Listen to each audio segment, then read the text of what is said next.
With me right now on the line, Jim Mitchell, otherwise known as ECW Sinister Minister. How you doing, man? Outstanding, Jeff the Ref, and you? I'm doing good. Now, Great. Firstly, I just wanted to thank you for taking the time to talk to me. Where exactly are you right now, man? I'm in Virginia right now. Okay. ECW's holding the show there tonight? No, actually, they did. They were in Virginia the last 2 nights. Okay. Where are you headed tonight? Actually, I'm going to go visit my parents tonight now. And then I'm headed back home to Florida. So there's no show tonight? No show tonight. Who'd your boys, Mikey and Tajiri, work with? They weren't in. They weren't in. They actually were both off, so... Oh, okay. I was just kind of surveying the landscape, actually. What's it been like working with those guys? Oh, outstanding. They're, in my opinion, they're one of the very best teams I've ever seen. They, when they were first thrown together for the tag team tournament, I thought it was just going to be a makeshift team, and I didn't know that anything would come out of it. And when they got together at the Hammerstein Ballroom shows in New York, the night they won the belt and also the night they lost it. I mean, the following night, they just blew me away. That was one of the best tag team matches I've seen in years.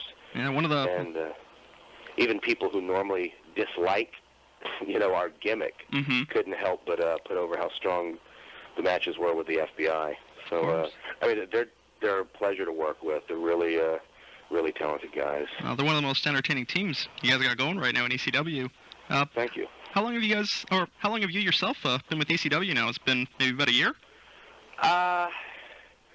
Around Halloween. Okay. I think will be a year since I started showing up. But I really didn't get going until February of this year. Okay. I think I popped up 2 or 3 times, but we didn't exactly know what I was going to do, so I wasn't a full-time guy. I just kind of popped in and out last winter a few times, and so full-time since about the middle of February. Now, your mysterious devil-like character has certainly made quite the impact on the company with your incredible promos. Now, how have you been enjoying your time with the company so far? Oh, I absolutely love it. There's the difference between working here and working for WCW has just been night and day. The atmosphere is very relaxed. Everybody gets along. The locker room it's the best locker room I've ever been in. You don't have a bunch of backstabbing politics and whatnot, and there's a lot of creative freedom to do whatever you want. And I can't put it over strongly enough. You have anything nice to say about your time down in WCW? My time in WCW was sort of a necessary part of my development. Okay. I've kind of gotten over. Of course, I still do it from time to time. But it was something I needed to do. I don't think I would be doing what I am now had I not gone through WCW, and it's a necessary part of the learning process. And actually, the first year I was there, I had a pretty good time. But what pissed me off was when they sat me home for 2 years and they wouldn't return my phone calls. Now, they paid me, but of course, the longer you're off TV, the less money you're worth. Especially, on short attention span television, where you get somebody even like Steve Austin, who's been off TV, and he's one of the biggest stars there's ever been. He was off TV for 6 months or however long it was, and he's not getting nearly the kind of pops that he used to, just because the audience turns over so fast. And they forget you if you're not on TV. And, I was off TV for 2 years in Atlanta. And that's why I'm really grateful to Paul for giving me the opportunity to come here, because it was it would have been like starting out from the bottom all over again. Now, after being off TV that long. In WCW, was that maybe where you first met Paul? No, I actually met Paul. I'd never met him in person until I actually came to work here, but I talked to him on the phone as far back as like 1992 or 93, I guess. So how did you come to be employed by ECW? I had called Paul right when I got canned from Atlanta. Okay. And Paul, of course, is infamous for not returning phone calls. Tell me about it. But you can't blame him, because I've been around him, and his phone literally rings every second. The minute he gets off of it, it rings, and there's 12 messages waiting on him. So, I was probably one of 500 people calling him on that given day. Didn't hear from him. Then I started reading on the internet that they were interested in bringing me in to manage Mike Awesome. Well, I'd never even seen Mike Awesome wrestle. I didn't know who the hell he was. But I figured it might be worth my while to make a little road trip. So I hooked up with Raven and drove into Philly and showed up at the arena and just started talking from there. Have you ever been employed by the WWF? Never. Have they ever contacted you about working with them? No, they have not. Not yet. Is there any interest from you on your end to go over there sometime down the road? Sometime down the road, sure. I mean, right now I'm having a blast doing what I'm doing, and I wouldn't jump to the WWF right now if I had it handed to me on a silver platter, because I think ECW is necessary for me to fall back in love with the wrestling business. And for the 2 years that I was out, I just got really bitter and pissed off about it. ECW has made me like wrestling again. It's made me start wanting to watch wrestling again, and take pride in my job again.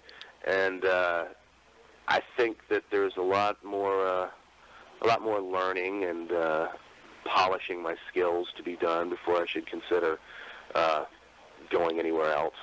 I mean, right now, it wouldn't even be an option for me. And, down the road, maybe. Who knows?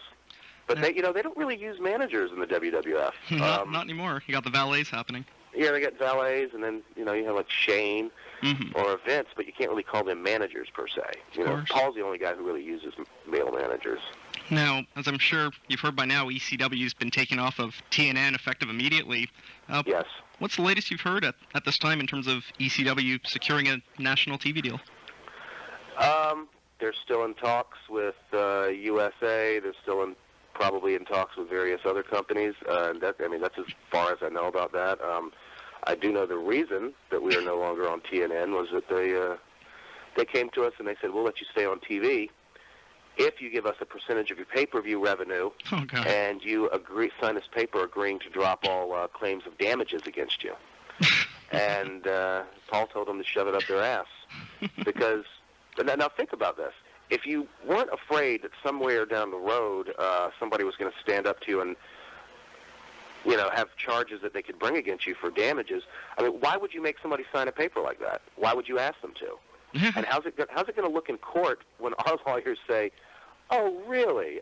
If you didn't think you'd inflicted any damages on them, why did you want Mr. Heyman to sign this paper? So they've screwed themselves. It's going to be a lot of legal gaga back and forth, but it's far from over. My prediction is they're going to have to give us a nice chunk of money for stabbing us in the back. Well, they didn't even, from the minute we got to TNN, we were screwed. They lied to us. They misrepresented themselves. They lured, and they just brought us in with minus the money that they gave Vince McMahon. They were supposed to give us the kind of promotion Vince McMahon's getting, and cross promotion and things like that. All the things that you could bring in under the CBS Viacom umbrella. We didn't get it. And that's because they wouldn't get it because they were courting the WWF from the minute we got there. Jeez. And they were just screwing with us to see if wrestling would fly. But the minute they knew they had Vince, or that they were going to try to get Vince, I mean, it wasn't to their advantage to build us up, because they figured Vince was a bigger prize. But it didn't circumvent their obligation to us, which is where we feel we have a case against them. Now, Jim, ECW recently put on quite an impressive show at the Hershey Center for your debut live showing in Canada. Now, have you heard any rumors of you guys coming back up here anytime soon? I don't know when we'll be coming back soon. I don't know when. I know that we would love to. I don't know that we're on TV there right now, are we? No, we only got it with TNN. So right now we effectively have no ECW. Right. We were really pleased with the shows. We were pleased with the crowd. It was great fans. I'm sure as soon as they can get the logistics worked out, we will be there again, though. So just keep your fingers crossed. Jim, I really appreciate your time. Is there anything else you want to say before I let you go? Anything else I want to say? Well, watch your ECW hard. Well, you're in Canada, so you don't even get we don't even get hardcore. that unless you got a satellite. Well, get your satellites and watch ECW Hardcore, and fight the good fight with us. And we'll see you on a network sometime soon.